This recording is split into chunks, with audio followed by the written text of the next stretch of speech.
네, 운동선수들이 군 생활할 수 있는 곳, 바로 상무와 경찰청 체육단이 있습니다. 그런데 난데없이 경찰청 체육단이 해체될 위기에 처했다는데요. 왜 이 상무는 문제가 안 되는데 이 경찰청 체육단은 문제가 있다는 건지, 또 절차적인 문제는 없는지 오늘 클릭 스포츠에서 알아보겠습니다. 스포츠 평론가 최동호 씨 나오셨습니다. 어서 오십시오. 예, 안녕하세요. 네. 예. 사실 야구 팬들은 경찰청 체육단 잘 많이 알고 알고 있거든요. 있죠. 성적도 예. 워낙 좋기 때문에 예.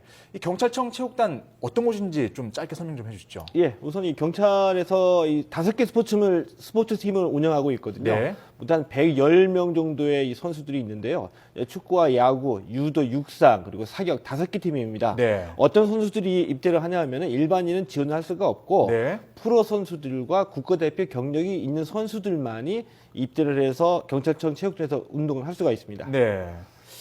그런데 경찰청 축구단 같은 경우는 연고가 어디로 돼 있죠? 지금 퓨처스 2부 리그에서 뛰고 있는데요. 네. 이제 상무 같은 경우에서 이제 상주를 하고 있는데 경찰청은 확실한 연고지는 없는 걸로 알고 있습니다. 네, 그렇죠. 최근에 뭐 안산에서 뭐 그 영입을 하겠다 이런 얘기도 예, 있었던 것 의사는 같은데. 표명을 했죠. 네. 그런데 이 경찰청 체육단의 해체 위기설이 어떻게 해서 나오게 된 겁니까? 지난번 국정감사에서 지적이 된 위법성 때문입니다. 네. 앞서서 말씀해 주신 것처럼 상무도 그 현역으로 입대한 선수들이 운동을 하는 부대인데요. 네. 상무 같은 경우에는 이 대통령령으로 네. 부대 창설의 목적과 운영 등에 관한 법적 근거가 갖춰져 있거든요. 그런데 이 경찰청 체육단 같은 경우에는 이 대통령령이 아니고요. 이 법적 강제력이 없는 경찰 훈령에 의해서 운영이 되고 있습니다. 네. 때문에 냉정하게 얘기하면 경찰이 임의대로 이 치안 업무를 위해서 입대한 병력들을 가지고 운동할 수 있게 이 특혜를 준다고도 볼 수가 있거든요. 네. 바로 이 점이 이제 국정감사에서 지적이 됐고 이를 받아들여 가지고 국방부가 당초에 올해 말까지 해체하라고 결정을 내린 거죠. 그러니까 상무 같은 경우는 대통령령으로 이제 법적으로 일단 그 운동선수들이 운동할 수 있도록 이렇게 예. 제도적인 기반이 있지만 경찰청은 그런 근거가 없지 않냐, 예. 문제가 있다 이런 지적이 국정감사에서 나왔다 이런 말씀이신 예, 거죠. 그렇습니다. 근데 이때 그 처음 지적했던 의원 입장에서는 예. 자기 얘기는 뭐 진짜 해체라는 얘기는 아니고 제도 개선이 필요하지 않냐 이런 얘기였다고 하는데, 예. 근데 지금 국방부에서 이 해체 얘기를 본격적으로 하고 있는 거죠?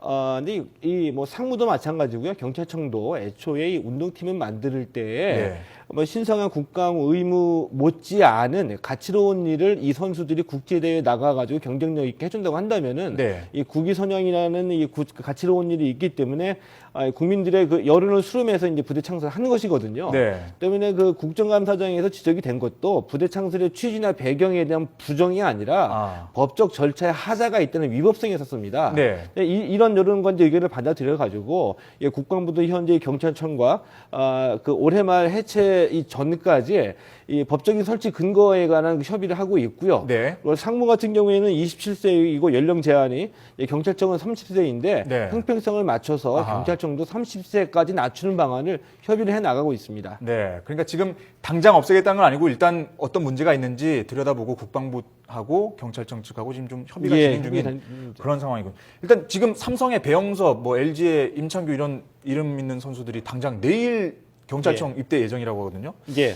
뭐 일단은 좀 상황을 지켜봐야 되니까 이 선수들의 거치도 뭐 어떻게 될지 봐야 되는 그런 상황이거든요. 이제 그것이 가장 상징적인 얘기거든요. 네. 대표급 선수들이 만약에 이제 그 입대할 때 운동을 못하게 됐을 경우에 이들이 뭐 이 국제대회에 나가가지고 이 경기력 저하가 불을 볼 수 있거든요. 그렇죠. 당장 뭐 야구뿐만이 아니라 비인기 종목 같은 경우는 더 큰 문제가 있을 수도 있기 그렇죠. 때문에 이 때문에 이 법적 설치 근거를 강화하고 제대로 갖출 수 있는 방안을 지금 찾아가고 있는 중이라고 보시면 될 것 같습니다. 네. 근데 사실 예전에는 프로야구 선수들의 군 입대비리 굉장히 심각하지 않았습니까? 예. 근데 사실 경찰청 야구단이 생긴 이후에 좀 그런 게 좀 줄어들었다 이런 시각도 많거든요. 수기는 또 사실 있지 않습니까? 그렇죠. 네. 운동선수들의 그 병역 비리가 사건이 터지면서 이런 그 운동선수들의 병역 비리를 좀 긍정적으로 그리고 네. 좀 그 수렴을 해보자 라는 뜻의 뜻도 이제 경찰청 체육단 창설의 목적이기도 한데요. 네. 근데 저는 그 점에는 꼭 이렇게 바람직하다고 보지 않습니다. 왜냐하면은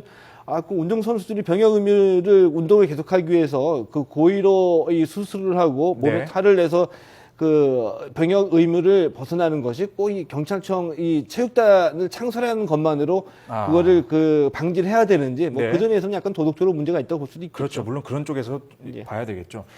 그 지금 체육계에서는 어떤 입장을 내놓고 있습니까? 체육계에서는 적극적으로 이 경찰청 체육단을 존속시키기 위해서 노력을 하고 있죠. 네. 체육계에서는 역시 이제 국위 선양을 위해서 또 국제 무대에서의 경쟁력을 위해서는 상무에는 그 TU가 한정이 돼 있죠. 때문에 경찰청 체육단의 존속이 절대적으로 필요하다는 네. 이런 그 논리와 당위성을 굉장히 강하게 주장을 하고 있습니다. 네, 그렇군요. 오늘 얘기는 여기까지 듣도록 하겠습니다. 예, 고맙습니다. 네.